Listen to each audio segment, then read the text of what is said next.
Welcome to the Archive Room, the stories behind the footage. Before we dive into today's episode, if you're enjoying these conversations about how archives actually work and the people shaping the stories we see on screen, make sure you subscribe to the Archive Room wherever you're listening. And if something sparks a thought, leave us a comment. Thanks for your support. So, welcome to the Archive Room. My name is Dominic Dare, and this is my co-host, Sandra Coelho. Hello, how are you today? Good. Now, today we are talking all things Fremantle. We're joined by Gordon Craig, who is a seasoned sales and archive executive whose career spans oil and gas, we'll get into that, media, and some of the world's largest rights businesses. Gordon now leads sales, marketing, and operations at Fremantle Archive, overseeing global archive licensing, home entertainment, and international distribution. So, Gordon, welcome to the Archive Room. Thanks, Tom. Good to be here. Not quite sure I stretched to international distribution, maybe in flight. Internationally. Yeah. I think my boss might be going, hang on a minute, I'm in charge of that. You don't do any of that.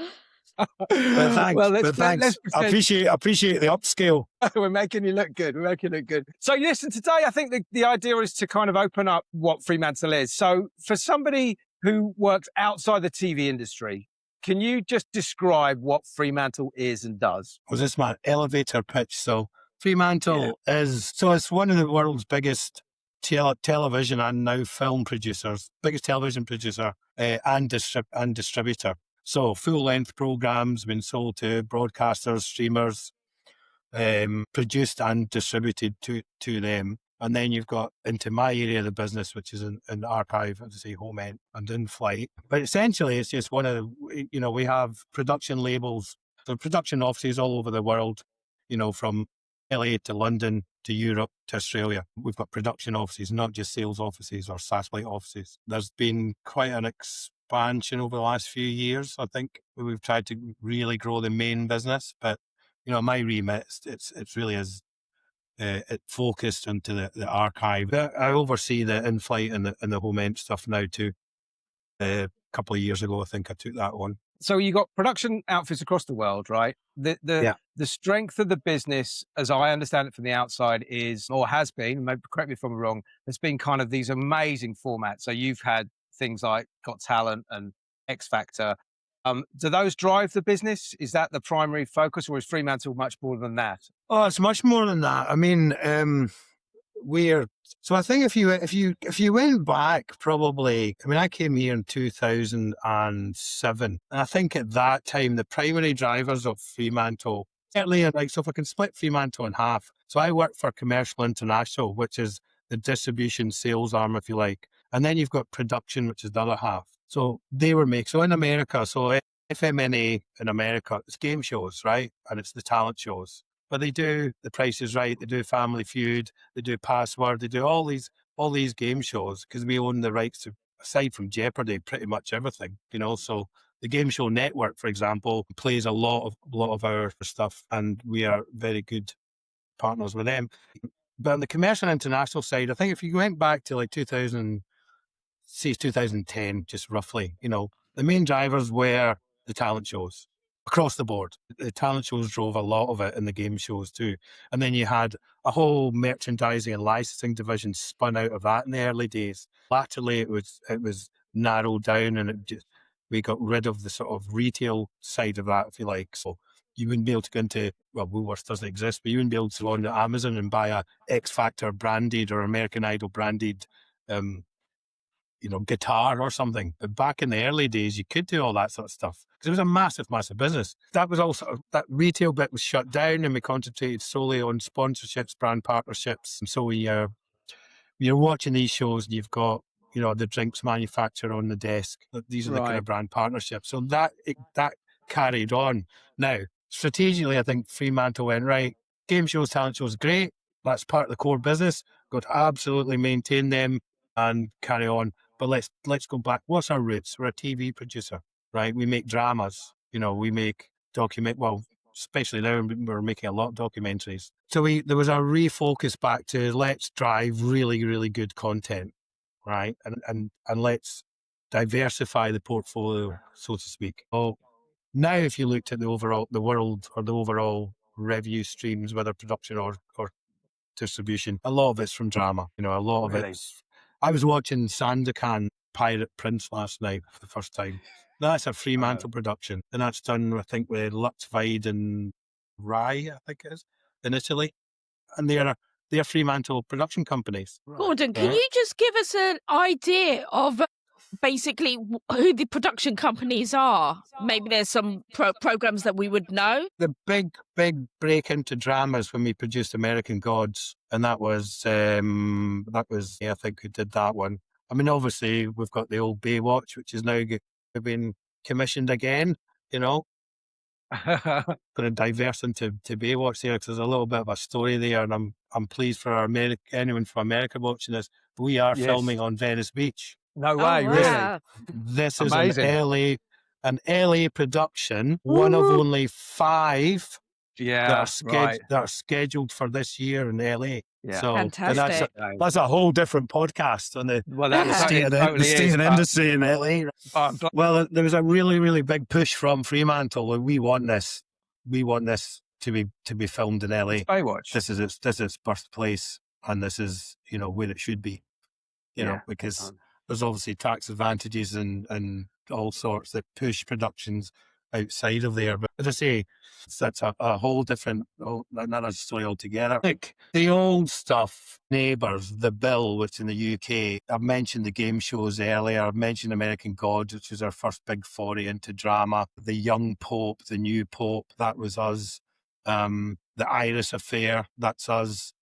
Dublin Murders, I think, was us. Night Sleeper, that was us. Wow. Now these are mainly the ones I know, because they're mainly produced out of Europe, UK or Europe. And then this Sandokan, but the game shows are massive, and then all the talent shows like Got Talent, The Idols, Worldwide, and X Factor, of course. And The Apprentice, is that yours? Well, interesting. So The Apprentice is ours, right? The Apprentice is produced here in the UK by Fremantle UK. It is the US Apprentice. I think yes, it's ours, but the archive rights, which is what we're here to talk about, don't sit with us. The Apprentice is an interesting one, because it's really hard to get an approval on that, right? Because it's a current or returning series. Every clip sale has to go through to the exec producer for an approval. And they're very, very protective on that. So in current productions, we do all the legwork, right? The clients don't have to do that, right? We do all the internal running about, trying to get permissions, whether that's from the exec producer or the CEO sometimes. For people that don't necessarily know our world as well, so you've got all these amazing formats that are sent around the world, all this amazing production. How and where does that come to you? So is there a repository? Is there a single archive? Is it all digitized? Is there internal processes for all these disparate companies to get this content back to you so you can be on top of it? How does that physically work? Well, that's a very topical question at the moment. So Fremantle's production is pretty huge, right? So we have the production of, right, in short, the production offices have their own production libraries, right? Because the amount of stuff that they have to create to get this thing broadcast is huge, right? So they look after and manage their own production libraries. So we've got a library in LA, there's a library in Australia, Germany, France, there's the Nordics, the UK, and each one has a production library manager. Now, what we do in archive licensing is we work with these guys, right? So, when someone asks me for a clip of The Price is Right, I don't have a copy library, because why would you duplicate all that? The cost would be astronomical. So I work with the library in the States, or the team will work with them, and they'll do a lot of the research. They'll do, everything that's digitized, we've got access to, internally. So we can do so much, but the knowledge in the heads of the people who work the libraries is far greater than anything else, right? You ask them and you go, oh, listen, do you know who was in? And within about 5 minutes, they go, oh, yeah, it was 1984. It was series 7 episodes. You're like, what? They just know it, because, they spend their life looking after the library. So, but, so the last couple of years, we have, I think it's called the Digital Transformation Project, right? So we've gone into this and we're gone in a big way. And the goal is one digital repository for all assets, accessed by all productions. So anything that gets made, and we even make Armenia's Got Talent, right? So that would go into the repository, or it'll go into the MAM system. And anyone who's got access will be able to access it. Now, for me, selling clips, this is gold dust type stuff. Although I did present this in 2007 as part of my interview. Never mind. Things take time. It'll just be massive. But it will. I mean, I don't think it's going to take anyone away because the complexity of it all, and they still have to manage their libraries. It'll be transformational in terms of clip sales. A lot of it is still manual, even if it is digitized. Digitized is great. Where's your metadata? What metadata is available? What can you pull out the system, to fill that metadata gap? And that's where the team comes in. That's where you're at, Ed and Wayne and Alex who work in clip sales. Their expertise and their knowledge of the archive is critical. Yeah. So it's relationships with those production libraries. It's your centralized system that you're bringing in. When does it start? Fremantle productions go back over 100 years. Okay. Now that's when you start looking at the expanded Fremantle, right? So you've got Grundy UFA, for example. So UFA in Germany is massive, right? It's huge. And they'll do their own clip licensing, right enough, but we can access it if need be. Grundy from Australia, goes back a long way. Fremantle UK and Fremantle US, which is what we mainly concentrate on. Thames Television started in the very end of 1968. Most of that's available digitally. There's a fair bit that's not, but we did a lot of work on that. The big piece that's missing probably is in Thames News 1970s, but from 79 onwards, it's all digitized. So Thames Television was the London-based producer and broadcaster of what was now called ITV. And then so it would switch off at some point on Friday night, and then it became London Weekend Television, right? LWT. Thames Television is like a what do they call it? Full spectrum broadcaster. So name a genre and it's in there, right? We've got news, we've got documentaries, we've got drama, we've got entertainment. The only bit we don't have is children's, because we sort of sold that to a company called Boat Rocker a few years ago. So no more do we get to license Rainbow and Danger Mouse. To be fair, the bulk of requests I split here is threefold. Or maybe it's four. Right, you've got the talent shows, call that as one. Talent shows, game shows, Thames Television. That's the core, right? So that's makes up the vast majority. And with Thames Television, what are we licensing? We're licensing the docs. We're licensing the news. We're licensing the celebrities. It is a wash with celebrity interviews, right? And then you've got these sort of outliers. Like we also represent things like Renowned Pictures. So a lot of that goes back to like 40, maybe even earlier than that, 1440s, 1950s, 1960s.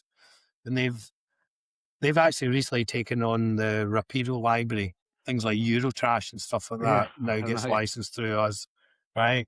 But what's interesting, having a look at that, and it's really early days for us because it just happened at the end of, well, it's probably just about a week before Footage Fest or something.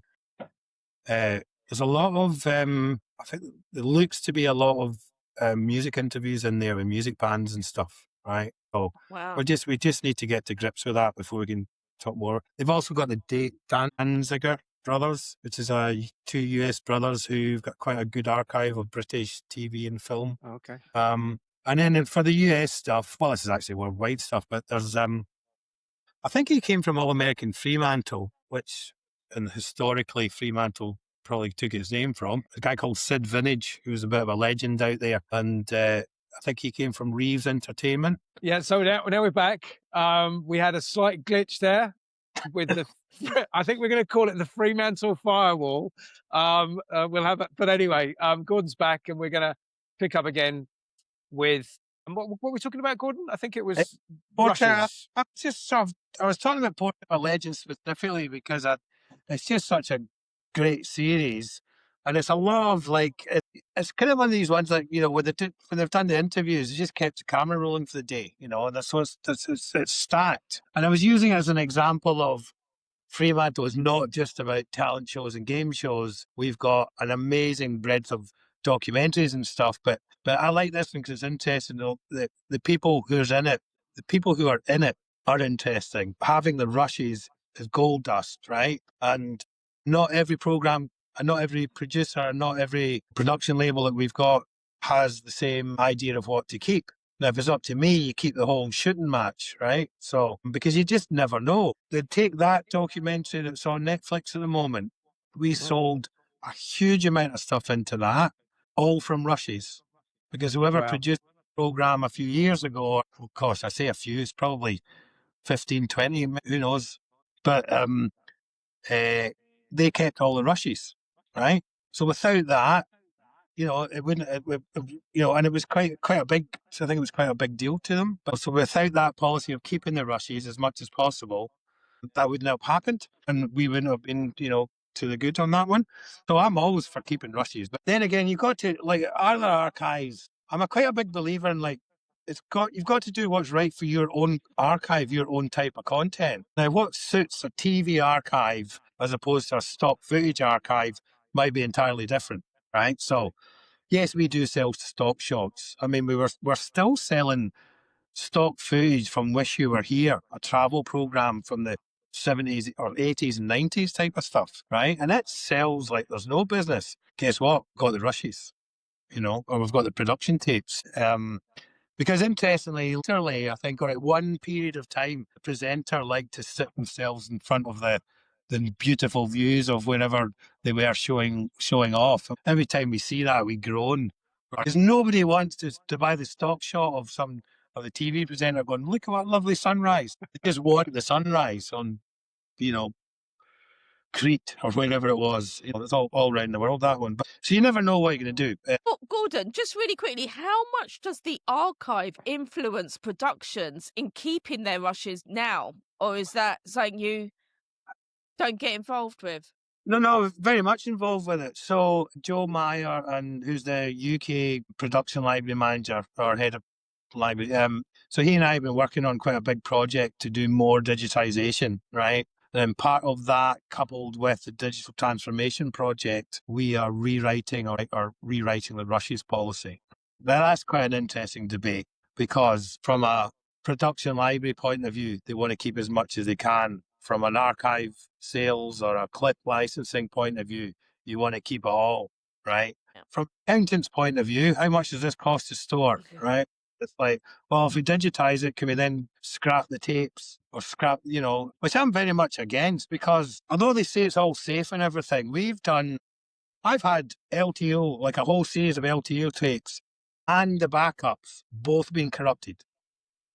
Yeah. The fact that we had hard drives as well because, but we could have lost that whole lot if I had junked the tapes just because I digitized it. But from a library's point of view is don't risk losing it. We're currently just trying to figure out what is a rushes policy. But the caveat is it depends what kind of production it is. What kind of footage does that production produce? Are they interviewing celebrities in it? If so, keep it rushes. Are they making establishing shots? Are they making general views, stuff that can lend itself? The rushes policy, there is one, and we try and keep as much as we can, but you have to be commercially minded. We're not a public broadcaster. And this is another thing that I think is quite, as a commercial archive run by a non-public broadcaster, we have to live within our means. So we need money to maintain the archive. We need money to digitize the archive. We need to make money is what I'm trying to say. If everyone goes away and fair uses the whole lot, very soon that archive is just not available. It's a self-defeating thing. You might, in my mind, it's like, if we can't monetize the archive, then it just becomes a resource for Fremantle. It's interesting because I think the value of back catalogues has changed in the last few years, and there is a huge amount more opportunity to revisit older shows. And I think you guys have been very successful at that at Fremantle in terms of what you've done on YouTube. Can you talk a little about that, the streaming side of things? Because, a lot of archives are migrating to digital and figuring out ways they can make money from Yeah. YouTube and so forth. But you guys have been in it for quite a long time, obviously with very kind of premium brands as well. So yeah, just tell us a little bit about that strategy and how Yeah, that's developed. well, I mean, like YouTube for us is absolutely massive. Now, to the point, there's a team, the digital team, and they have, I don't know, 12, 16 staff, right? And then a great part of it is also there are third parties involved with us too. But that is us exploiting, and we also represent other people's content, and we manage their YouTube or their digital environments too and stuff. It's a whole different ballgame. Purely from the archives point of view, I like this story because this is me back in 2008 going, right, so that there's that the archive is analog, it's all in tapes and stuff. Production won't move to digital. What the hell are we going to do? There's no website here. There's no search engine at Fremantle Archive. So we took a punt. Originally, we went to, because there's two YouTube channels for anyone watching. There's Thames TV and there's Thames News, a separate one, where we just uploaded 28,000 clips from Thames News and let the chips fall. And then we tidied up some at once, all the fell to the bottoms. And we did that in conjunction with YouTube. But the original idea was YouTube. YouTube was full of Thames Television content. So I was like, let's just create a channel and then we'll pack it all and that'll port it into a de facto website. Didn't work, right? And we had to take it seriously. And then we had to digitize.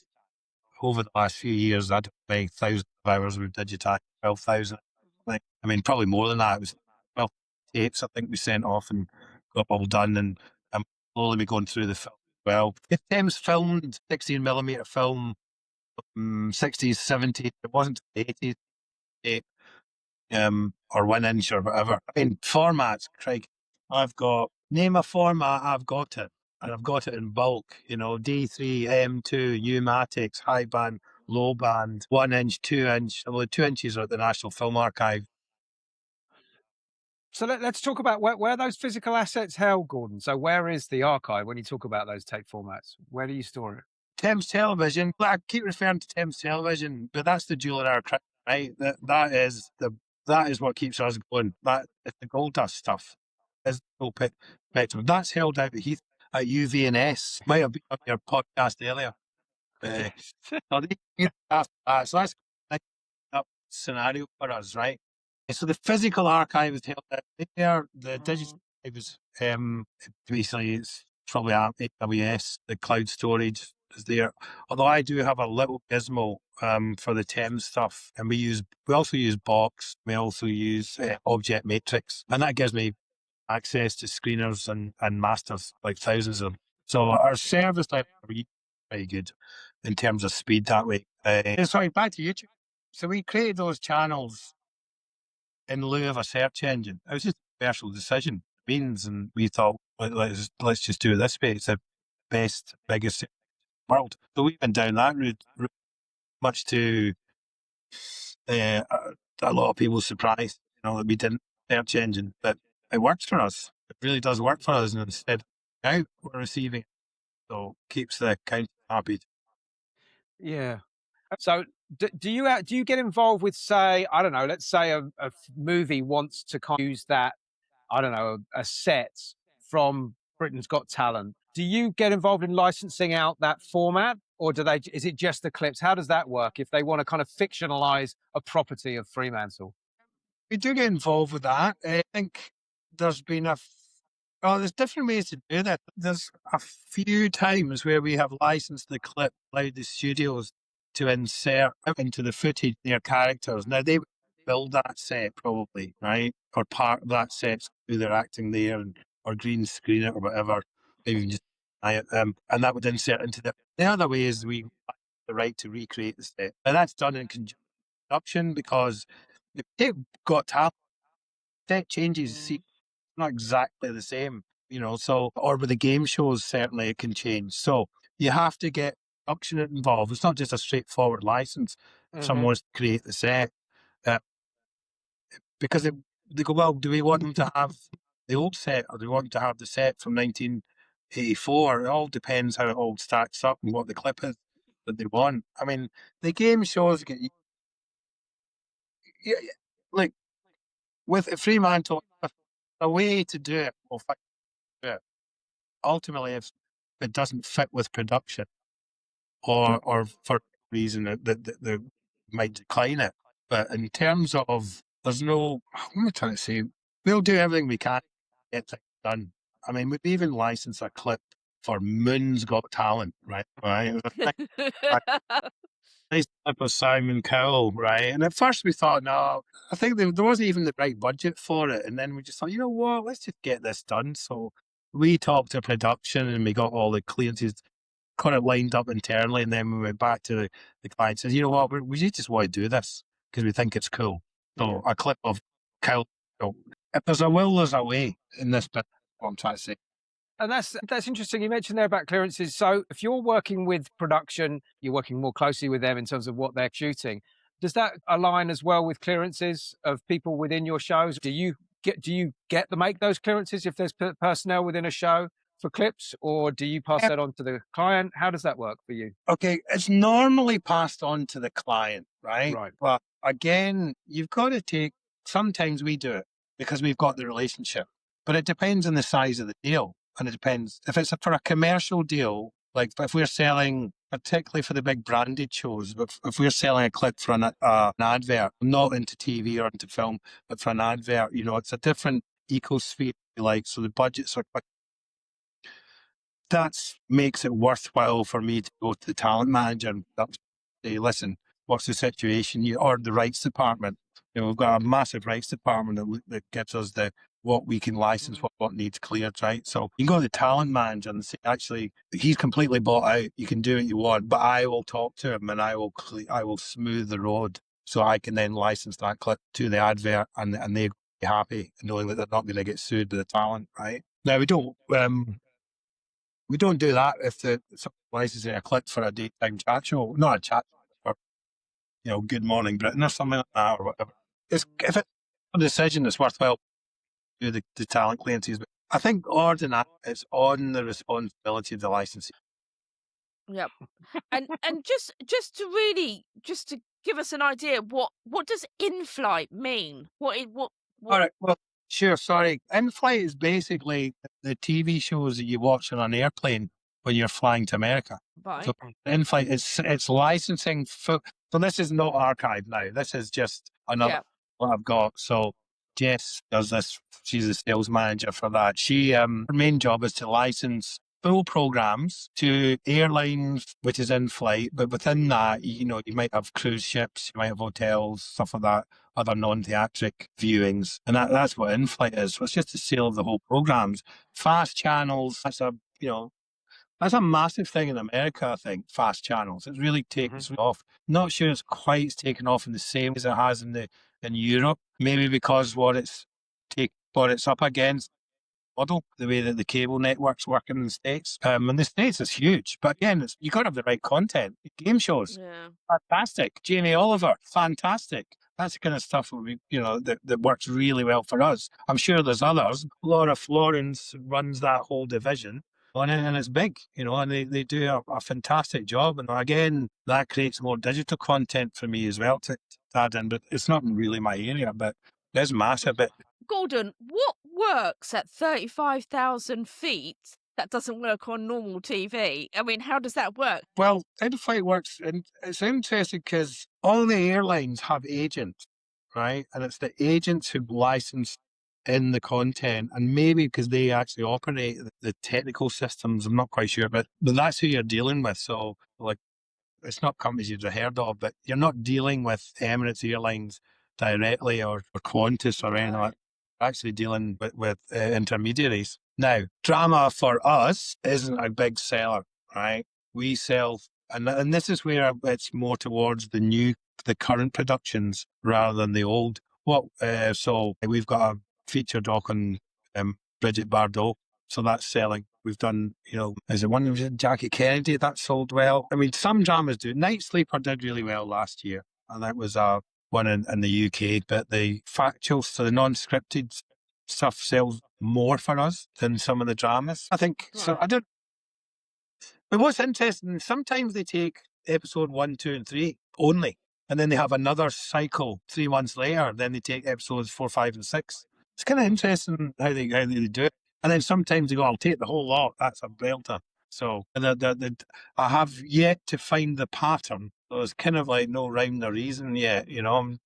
So I mean, the way I thought of it was, if it's Qantas Airlines, they're going to take Neighbours.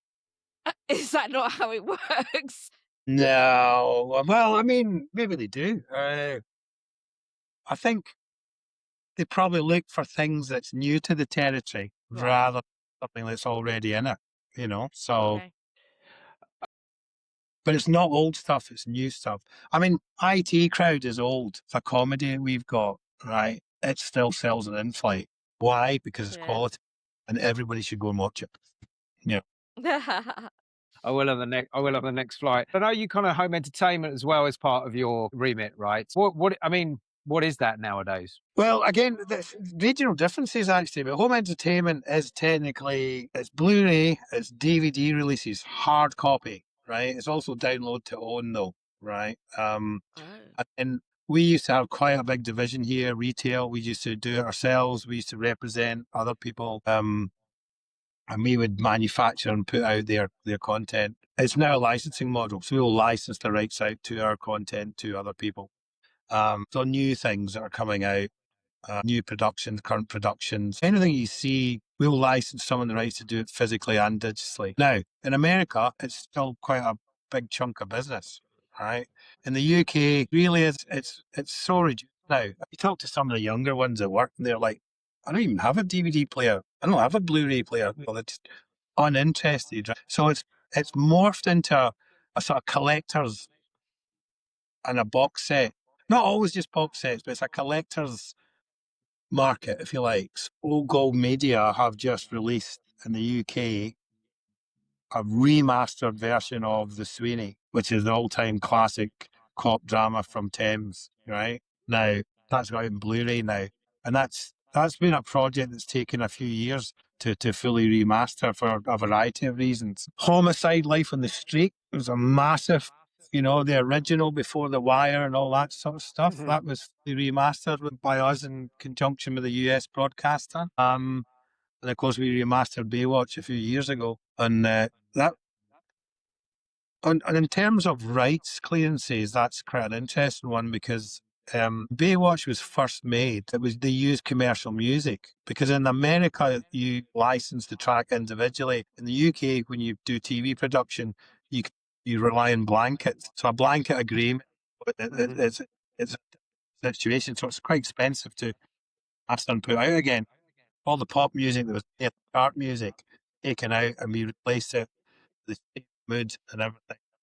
And we fully own that. I mean, I was actually angling to kind of hear about what was happening with that kind of DVD Blu-ray market and back catalogues. And so it basically you're choosing carefully what you remaster based on collectors, and that's still a market, and that's interesting, and that's hopeful for people. Yeah, sorry to interrupt. It's remastered. Like the scale and the size of the home end market don't dictate whether it gets remastered. It dictates whether it's worth releasing. The television, how many countries read this, Netflix interest, Amazon interest, you know, that will dictate whether we would remaster it. I mean, it's got to be commercially safe, right? So it needs volume, you know, it needs a lot of series to make it worthwhile, which arguably makes it a lot more expensive to master. You know, it's I think a few million quid into remastering something, you know, you're going to get tens of millions out the other end type of thing. You know, we wouldn't I don't think we would remaster it, but well, I do think the strength of the Thames Television is illustrated by the fact that we don't license that as a whole out the home end market. It's a sort of output deal. They just take 50 titles from that or the whole lot, right? And do that in the UK, Australia, different team. And I think that just with that market, you know, the Germany's not too bad. It's got I think it's still got a red brick. And by that I mean it's actually got video stores. There's no the odd HMV back in the UK. There's nothing left, right? For me, it's just dead interesting because I get to work with full program sales and I get to work with current productions a lot more, not just about the back catalogue. So let's move on. Let's move on to the lightning round, I think, because Yeah. people put Pass. Gordon on the spot. Okay. No passes allowed. Yeah. So, Gordon, this is the lightning round. Quick questions, fast answers, Yeah. and say what comes into your head. Number one, first Fremantle title you think of. God, Got Talent. But that's because it was my biggest ever sale. Okay. Tape, file, or cloud, biggest headache. Sorry, what was that? Tape, file, or cloud, biggest headache. Tape. Just older tape formats that you can't find a player for to digitize it, right? Particularly these Fast channels, future or fad. regional. That's what I'd say for that. Okay. Archive content online, putting your archive digitally so it's viewable, or keeping it behind so you can do your research yourselves. Wow, viewable, really. But there's a mix. The reality is it's a mix. So this is not fast. Rights or delivery, biggest stress. Rights, definitely. Okay. TV archive, definitely rights. Okay. You know, The biggest myth about TV archives. biggest myth about TV archives. Yeah. Crikey. Well, that's a great question. I could give you about 100 different answers for this, right? It should be free. I don't know. The biggest myth is it doesn't cost much to keep, right? That's the biggest myth. One word to describe managing a TV, decades of TV. Interesting. This is great. Well done, Gordon. You did really well. I feel like I'm probably the slowest fast round answer. Very good. No, very good. So, we're going to just scoot forward a bit now and just kind of get your thoughts before we wrap on the future, Gordon. The kind of idea behind the podcast is to open up these archives. And I think we've done quite a bit to learn a little bit about what Fremantle is, how you operate, the complexity, the breadth of the archive. I think that's come out. Is there anything left from your end that, you feel that's misconceived by people? No, not at all. Like, the biggest misconception is Fremantle is talent shows, and that's just so much more. I mean, that is probably 20% of our sales, 25% is maybe talent shows. As I said earlier, the Thames TV and others. I mean, there's thousands of documentaries there, right? This week in TVI were a series, there's hundreds of documentaries in each, and they were the flagship documentaries, Emmy Award winning, you name it. Lots of them had embedded film crews before that was even a thing, Because it was the new boys in the street, they got access where the likes of maybe the BBC didn't. Take Angela Davis for our US people, if they're listening. Peter Taylor, who's still producing and directing now, but back when Angela Davis was locked up in the jail, he got an interview with her in the jail just by rocking up, knocking on the door. And it goes, there's actually a documentary on the life of Peter Taylor to be made. That man's done an awful lot. I mean, anyone in the UK will know who he is. And, I think, well, actually, he did do something recently because he spent a lot of time in Northern Ireland. And so he did a sort of look back over his career, and we licensed a lot of stuff to him on that one. I think the BBC made that, funnily enough. But that was an interesting one, licensing his produced and directed content back to him. Yeah. Again. Yeah. Full circle. No, and our message and our mantra has always been, I think, we're so much more than just a talent show. Sure. Archive. Yeah. And what's, for the future, how does things look in 5-10 years for the archive? 5-10 years for this archive or the industry as a whole? For just your view for the future, whether that's for Fremantle or the whole industry. Well, like TV, there's no doubt TV's taken a bit of a challenge in the last couple of years, and that's across the board, not just archive. It's like production, broadcast. Where is it heading? Is it at an inflection point? Is there a seismic shift going on? What's happening? Because I don't think the streamers have been commissioning as much as they used to. The budgets have changed.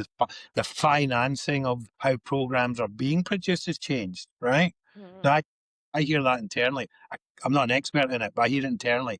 And that, for an archive, though, that means that rights are more complicated. So it gets Yeah. on current, when people in 50 years' time are licensing this decade's TV programs for the next 5 years, they're going to be scratching their heads going, it's so complicated, more complicated than it currently is. Because you might have 5 different production companies, a streamer, a broadcaster, a venture capital, somebody filling in the gap, the financing gap, just to get something over the line now. And then you might have a streamer in America and a broadcaster in, say, France, Germany. They carve up all the rights. So when it comes to license the clip, it's complicated. You might have only certain territories, certain rights within each territory. It gets more complicated.